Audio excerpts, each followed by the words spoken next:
नमस्कार दोस्तों, आप सभी का फिर से एक बार स्वागत करते हैं आपके अपने YouTube चैनल आर्मी एंड सरकारी तैयारी में। एसएससी जीडी 2021 का रिजल्ट आने के बाद बहुत सारे बच्चे जो है डॉक्यूमेंट वेरिफिकेशन में क्या क्या मांगा जाएगा, कौन कौन से डॉक्यूमेंट, कौन कौन से प्रमाण पत्र चाहिए, इसमें कन्फ्यूजन रख रहे हैं। या फिर अगर आपके पास ये सारा डॉक्यूमेंट नहीं है तो अभी बनवा ले। अगर आपके पास जब आप फिजिकल में जाएंगे, अगर आपके पास डॉक्यूमेंट ओरिजिनल नहीं रहेगा तो आपको वहाँ पर डायरेक्टली रिजेक्ट कर दिया जाएगा और आपका सपना चूर चूर हो जाएगा। इसलिए इस वीडियो को पूरा जरूर से देखें, क्योंकि आपको हर एक जानकारी जरूरी है और हर एक जानकारी जो है आपको समझ में आनी चाहिए।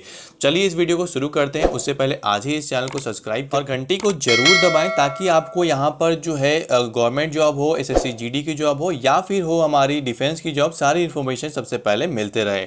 चलिए तो बात करते हैं कौन कौन सा डॉक्यूमेंट यहाँ पर चाहिए और कौन कौन सा डॉक्यूमेंट यहाँ पर जो है बच्चे कंफ्यूजन हो जाता है, बच्चों को कंफ्यूज कर दिया जाता है, तो वो भी मैं यहाँ पे क्लियर करूंगा। सबसे पहले सबसे इंपॉर्टेंट जो हमारा आता है वो आता है 10th का मार्कशीट। 10th का मार्कशीट आपके पास रहना जरूरी है, ओरिजिनल फॉर्म में आपके पास रहना जरूरी है। अगर आपके पास 10th का सर्टिफिकेट ओरिजिनल है तो आप उसे लेकर के जा सकते हैं। फिजिकल में वो सारा कुछ मांगा जाएगा आपसे। और यहाँ पर जो है कह सकते हैं जो 10th का सर्टिफिकेट है उसका जो कह सकते हैं उसमें जो कंटेंट है, यानी कि जो भी चीज़ें लिखी हुई है वो पूरा का पूरा सेम टू सेम मैच करना चाहिए आपके जो फॉर्म आपने भरा था उसके साथ में। जैसे कि आपने अगर फॉर्म भरा था तो आपने वहाँ पे अपना रोल नंबर दिया होगा 10th का, वो जो है मैच करना चाहिए। आपका जो नाम दिया होगा, चाहे आपका जो भी नाम हो, एक भी स्पेलिंग इधर से उधर नहीं होना चाहिए, वो भी वहाँ पर चेक किया जाएगा। आपके जो फादर मदर का नेम है वो भी वहाँ पर चेक किया जाएगा, वो भी उसका भी स्पेलिंग या फिर टाइटल वगैरह चेंज नहीं होना चाहिए। अगर ये सारी चीज़ें हैं तो आपको बहुत तकलीफ होने वाली है, क्योंकि ये सारा चीज़ें बर्दाश्त नहीं किया जाता। तो ये यहाँ पर आपको जानना जरूरी था। इसके अलावा सबसे इंपॉर्टेंट होता है date of birth. Date of birth 10th में जो लिखा हुआ है 10th सर्टिफिकेट में वही मान्य होगा। आधार कार्ड, पैन कार्ड, इस सब से कोई ज़रूरत नहीं है। आपका जो 10th में लिखा हुआ है वही एक पत्थर की लकीर है, समझ सकते हैं। और वही जो है आप अगर फॉर्म भरते समय same to same date of birth दिए थे 10th वाला, तभी आप एलिजिबल होंगे। अगर आपने कोई दूसरा दे दिया या फिर आपने चेंज कर दिया है तो उस केस में आपको डिस्क्वालीफाई कर दिया जाएगा। तो इन सब चीज़ों में कोई भी ढिलाई, कोई भी यहाँ पर आपको अलग से छूट नहीं मिलता। ये भी आपको जानना जरूरी था। इसके अलावा दूसरा सबसे इंपॉर्टेंट डॉक्यूमेंट होता है हमारा डोमिसाइल सर्टिफिकेट। डोमिसाइल यानी कि जो रेसिडेंशियल सर्टिफिकेट होता है, और यहाँ पर ये जो है आपके पास अप टू डेट होना चाहिए। जब भी फॉर्म आपने भरा था, जिस भी दिन कह सकते भरा होगा फॉर्म, लेकिन एसएससी जीडी का जो लास्ट डेट था फॉर्म भरने का उससे पहले का होना चाहिए आपका डॉक्यूमेंटेशन।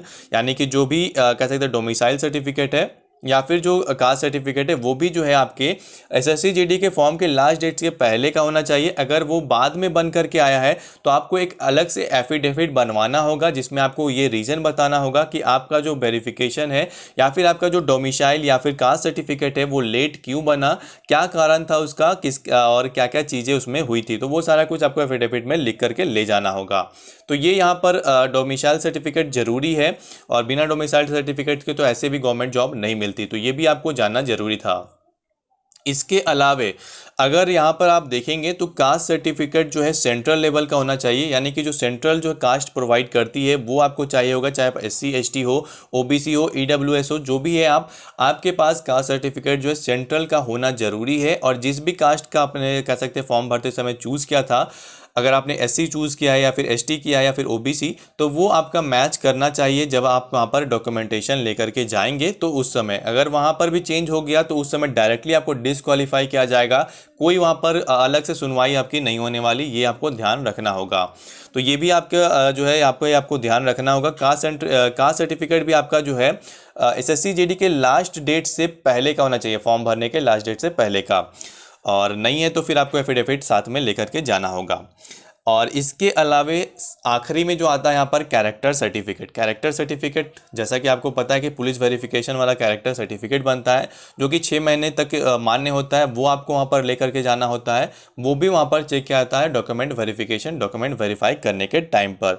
तो ये जो है कि इतनी सारी जो चीज़ें मैंने बताई ये सारा कुछ मेन है।